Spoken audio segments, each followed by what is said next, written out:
Hello दोस्तों, स्वागत है आपके अपने चैनल अभिनव सॉल्यूशन में। दोस्तों, जीडीसी की एग्ज़ाम जो 15 दिसंबर 2023 को हुई थी सेकंड शिफ्ट में ट्रेन मैनेजर के लिए, तो उस शिफ्ट के हम जीके के प्रश्नों को देखेंगे।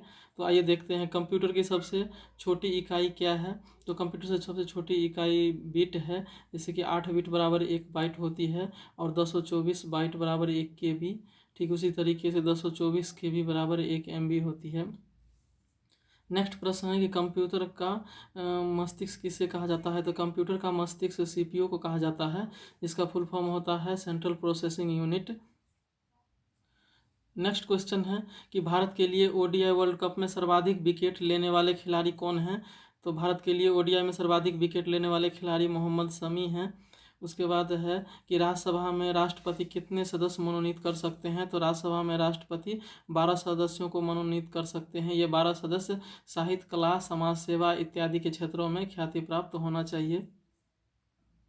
नेक्स्ट प्रश्न पूछा गया था कि एप्पल आईफोन बनाने वाली पहली भारतीय कंपनी कौन सी है।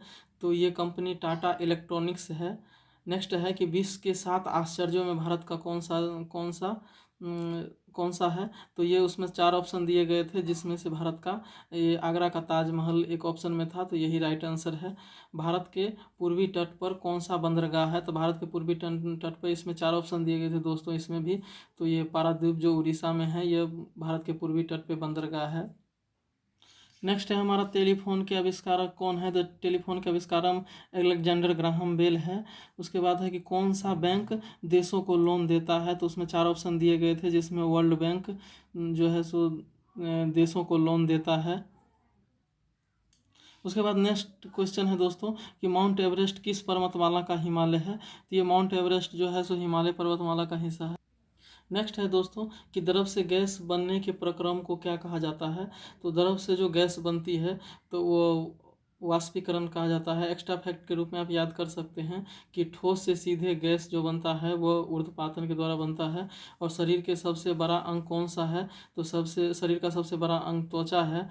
नेक्स्ट है कि सार्वजनिक क्षेत्र में भारत सरकार की न्यूनतम हिस्सेदारी कितनी होती है। तो दोस्तों, सार्वजनिक क्षेत्र में भारत सरकार की न्यूनतम हिस्सेदारी 51% या उससे अधिक होना चाहिए। नेक्स्ट है कि कौन सा सार्वजनिक क्षेत्र की कंपनी नहीं है। तो रिलायंस, जो उसमें 4 ऑप्शन दिए गए थे, जिसमें रिलायंस जो है सो सार्वजनिक क्षेत्र की कंपनी नहीं है। और अगला है कि भारत के प्रथम प्रधानमंत्री कौन थे। ये काफ़ी आसान सा सवाल पूछा गया था दोस्तों। तो भारत के प्रथम प्रधानमंत्री पंडित जवाहरलाल नेहरू थे। नेक्स्ट क्वेश्चन हमारा है कि कोटक म्यूचुअल फंड ने किसके साथ साझेदारी में एक निवेशक शिक्षा और जागरूकता पहल सीखो पैसे की भाषा लॉन्च करने की घोषणा की है। तो ये सीबीएसई के साथ कोटक म्यूचुअल फंड ने साझेदारी में ये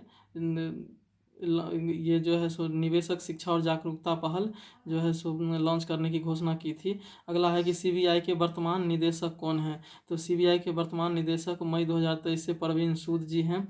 उससे पहले सुबोध कुमार थे।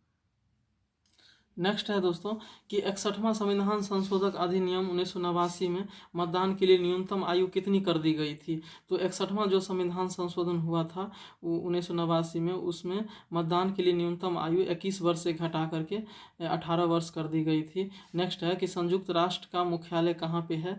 तो ये संयुक्त राष्ट्र का मुख्यालय न्यूयॉर्क, अमेरिका में है। इसके बाद दोस्तों कुछ फुल फॉर्म पूछे गए थे, जैसे सार्क का फुल फॉर्म पूछा गया था।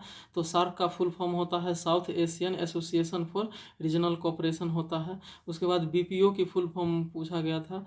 तो ये बीपीओ की फुल फॉर्म होती है बिजनेस प्रोसेस आउटसोर्सिंग।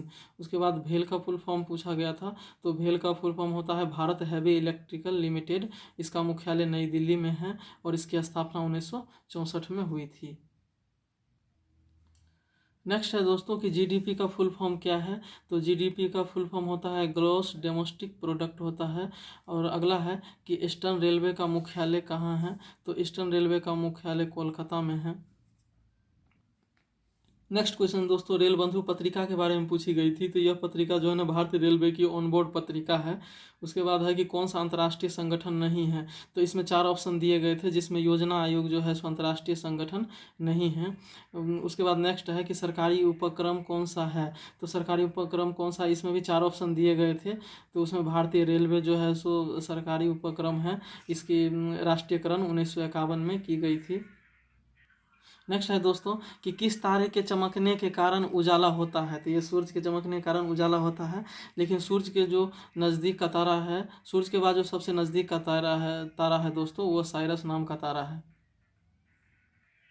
उसके बाद है कि भारतीय संविधान में कुल कितनी भाषाएं हैं। तो भारतीय संविधान में जो है सो 22 भाषाएं हैं अभी।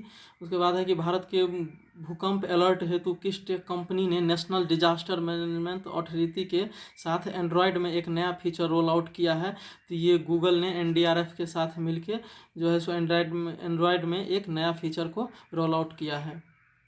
उसके बाद जो है सो भारत में वेधशाला कौन सी है। तो इसमें भी 4 ऑप्शन दिए गए थे, जिसमें जंतर मंतर उसका सही ऑप्शन उत्तर होगा।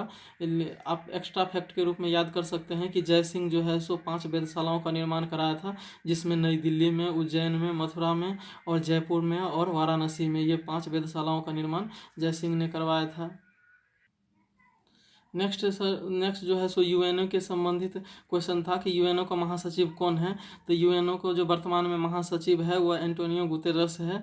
अब यूएनओ के बारे में जो है सो कुछ एक्स्ट्रा फैक्ट के रूप में याद कर सकते हैं कि स्थापना इसका 24 अक्टूबर 1945 को हुई थी और वर्तमान में 193 देश इसके सदस्य हैं। तो दोस्तों कैसा लगा ये वीडियो हमें आप कमेंट में ज़रूर बताइएगा, और जो है सो चैनल को सब्सक्राइब भी कर लीजिएगा। ये सारे क्वेश्चन नेक्स्ट एग्जाम के लिए काफ़ी हेल्पफुल है।